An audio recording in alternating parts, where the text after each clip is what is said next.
So the first two questions are from Rajneet from Singapore. He says, Pranam Acharya Ji, Naam recitation has been given great importance in Nitnem. Being a Sikh, I have always known Naam to be Vaheguru. I want to understand what Naam truly is and how can I contemplate on it. Also, I've always been taught to accept God's hukum, will. Sometimes my mind questions this will, and sometimes it accepts it. To reduce this mental restlessness and have more faith, I want to deeply understand the nature of this will and the rules that govern it. What Naam truly is.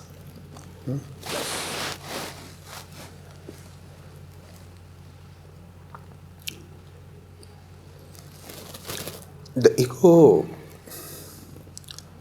is a lost and deluded thing.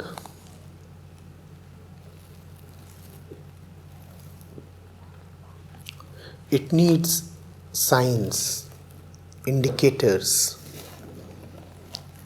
that tell it of its coveted destination and telling it, take it to the destination. Naam is an indicator. Naam actually means that which tells of.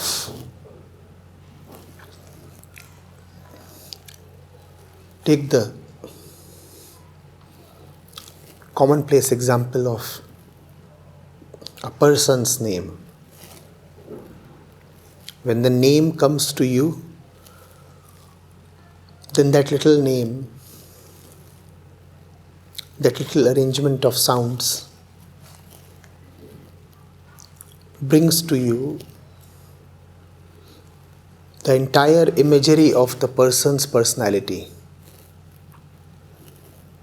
the whole spectrum of the person's being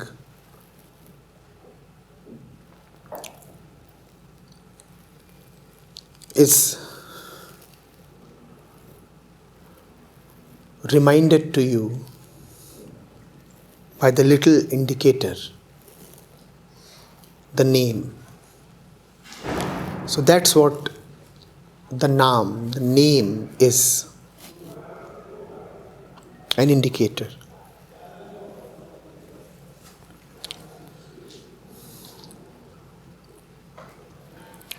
You said that since childhood you have taken Vaheguru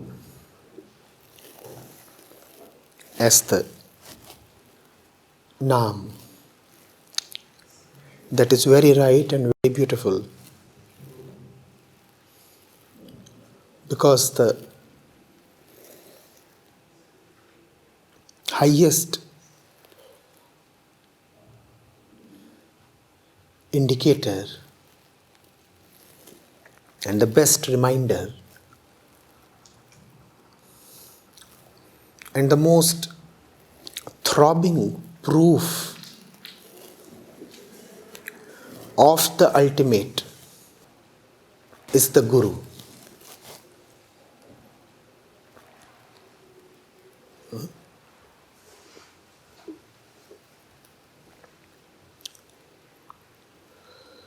Therefore, when the student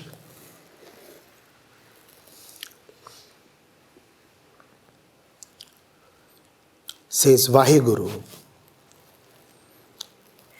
he is actually remembering the highest through the Guru. And there is no other way, because the highest the ineffable one, the formless, nameless one, can otherwise not be remembered. That which has no shape, no history, no future, no color, no boundaries,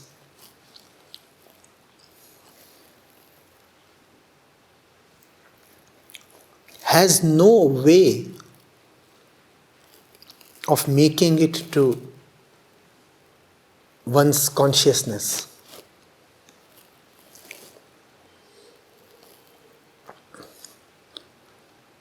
And if the consciousness cannot have that, then the consciousness will suffer. It's a very strange situation, you see.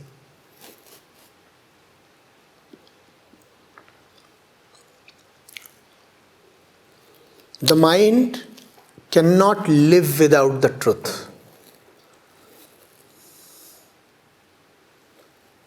And the mind cannot have the truth.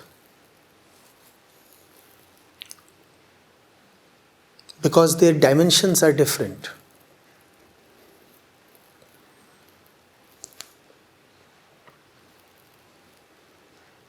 The mind can only have definite and little things.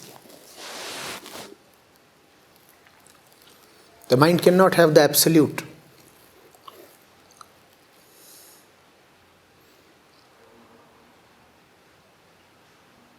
Cannot have the absolute and cannot live without the absolute. So does that mean that the mind is sentenced to perpetual indefinite agony? No. The Naam is the way out. The mind cannot have the truth, but the mind can have that which smells of the truth, which has the fragrance of the truth.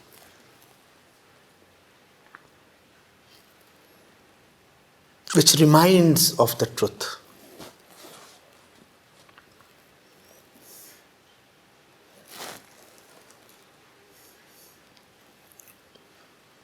Which comes from the truth. Which takes to the truth. That is possible for the mind to have. And that is the mind's only savior. That is the mind's only possibility to be redeemed. Otherwise, life would be simply hell.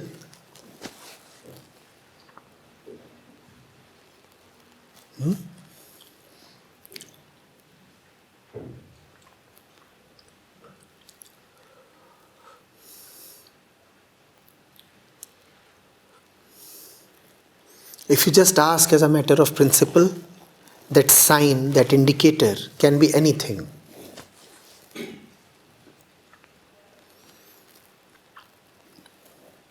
It depends on your personality and your experiences.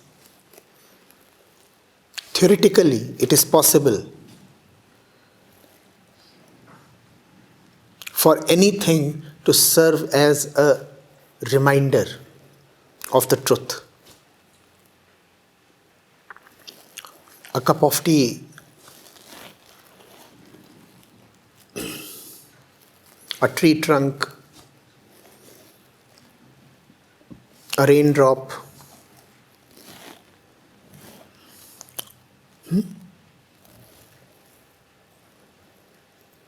falling strand of hair, a cloud in the sky. Anything can act theoretically as that which suddenly reminds you of the truth.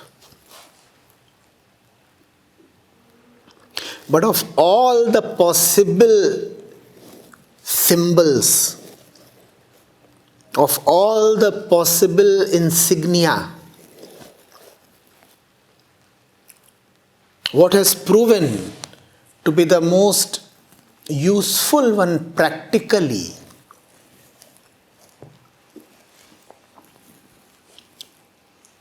is the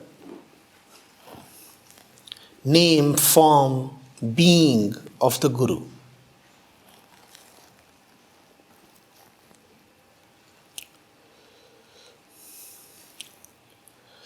So Rajneet, in the Sikh way, often Naam and Vaheguru are equated. And I said that is quite beautiful and quite useful, both.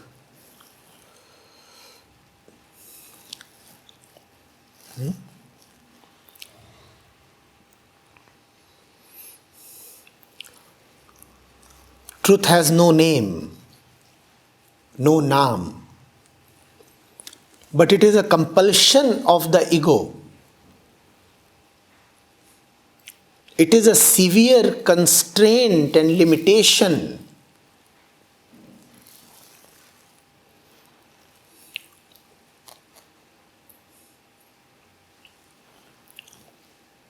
That the ego cannot know anything that has no name.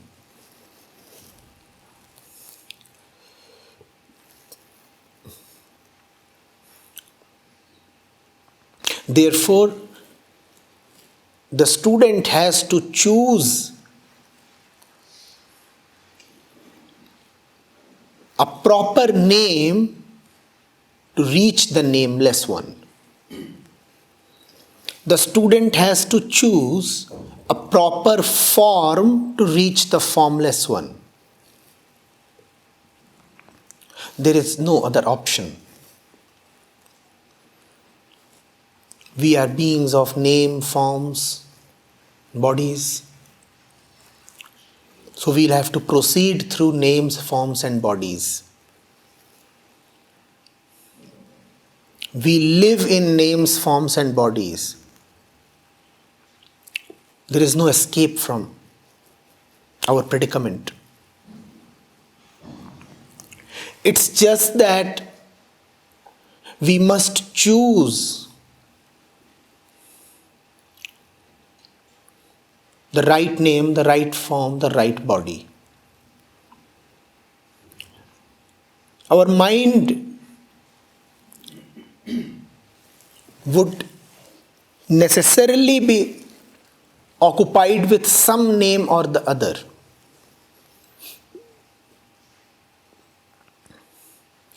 Wisdom and devotion lie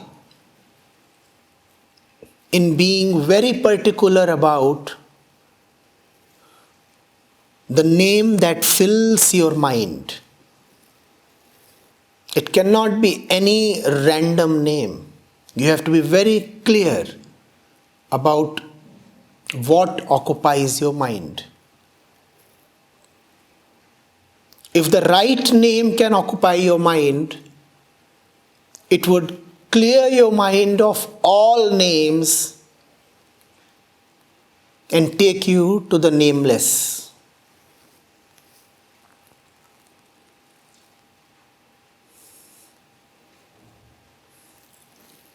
Same with bodies, thoughts,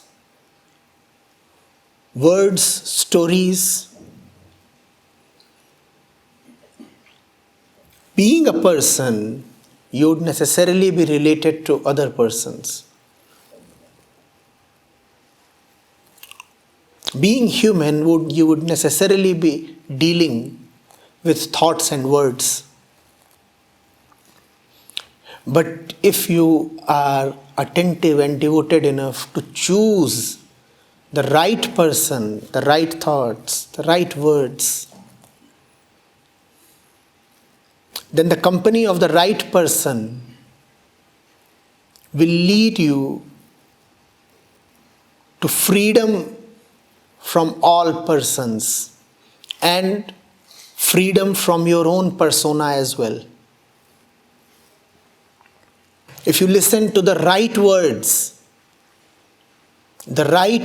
will take you to wordlessness, to silence.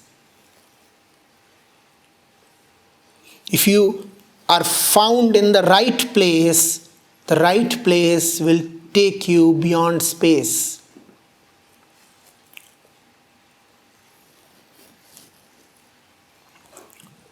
That is how one goes beyond the world. That's how one goes beyond the mind. By using mind with care and discretion. Mind says, I want somebody to be with. Choose that somebody very, very carefully. If you can very carefully choose the one to be with, he would rid you of the compulsive need for company.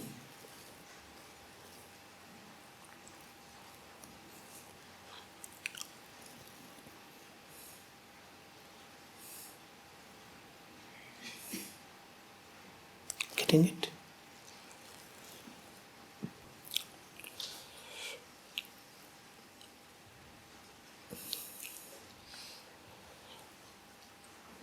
I have always been taught to accept God's hukum or will. Sometimes my mind questions this will, and sometimes it accepts it. To reduce this mental restlessness and have more faith, I want to deeply understand the nature of the divine will and the rules that govern it.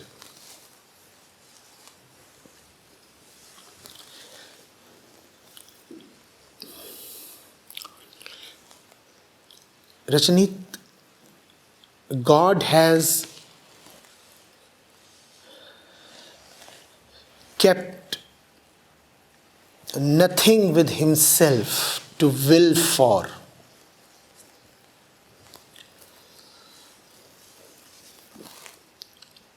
The faculty to will has been vested totally in humans. It's a divestment.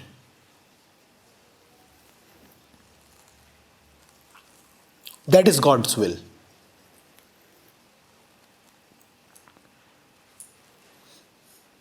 That God wills not.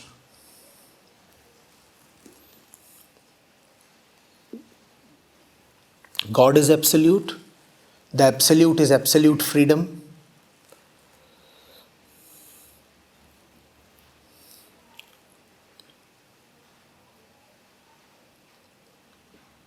And absolute freedom wishes that your free will remains absolutely free. That is God's will.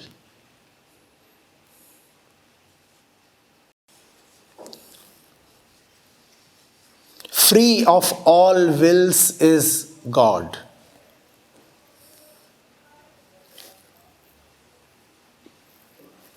Free of all wills is God.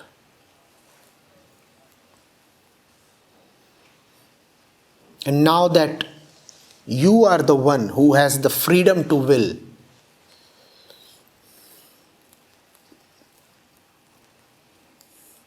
you must use your will in alignment with absolute freedom. When you use your free will in alignment with absolute freedom, then you can say that you are living according to God's will. When you live as God does, then you can say that you are living by God's command, hukum or will. How does God live? Absolutely freely. Absolute freedom is another name of God.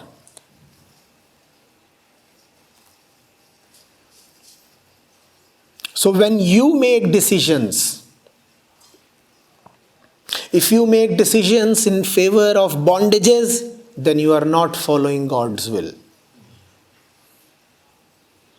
And if you make decisions in favor of freedom, then you are following God's will. For what is God? Freedom absolute. God will not send down His command to you.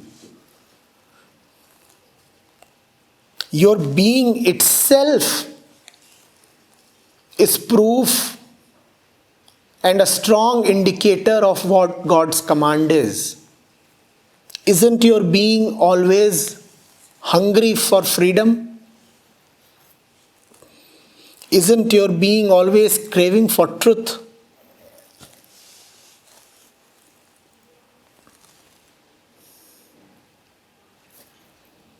That which you really want is God's will.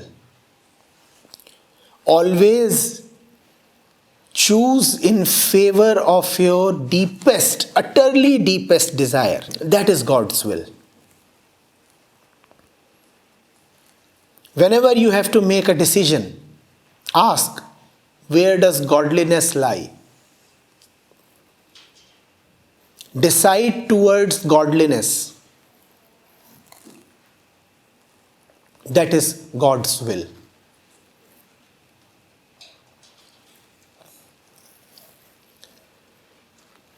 God is the perfect one, no?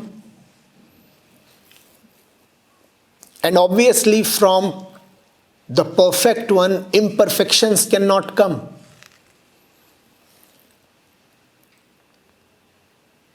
So if the perfect one has to want something, what at all would it want? Total freedom. Total perfection. Because from perfection, you cannot have imperfection, just as freedom cannot give rise to bondages.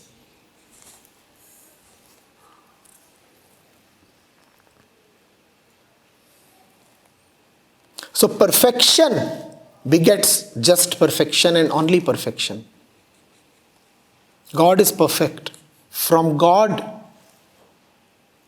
you come. And when you live as perfectly as God is, then you are living by God's will.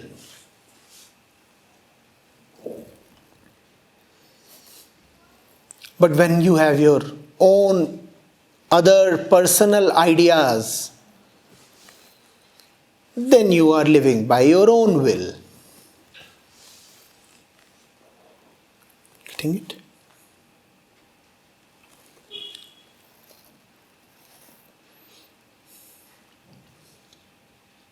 Man's situation is such that he has to continuously choose.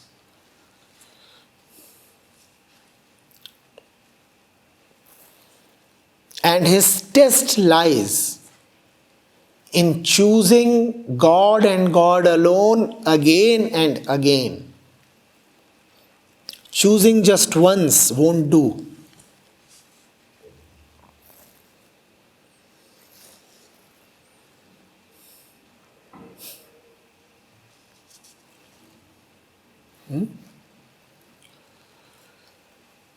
So what is it to live by God's will? To live by God's will is to will God again and again.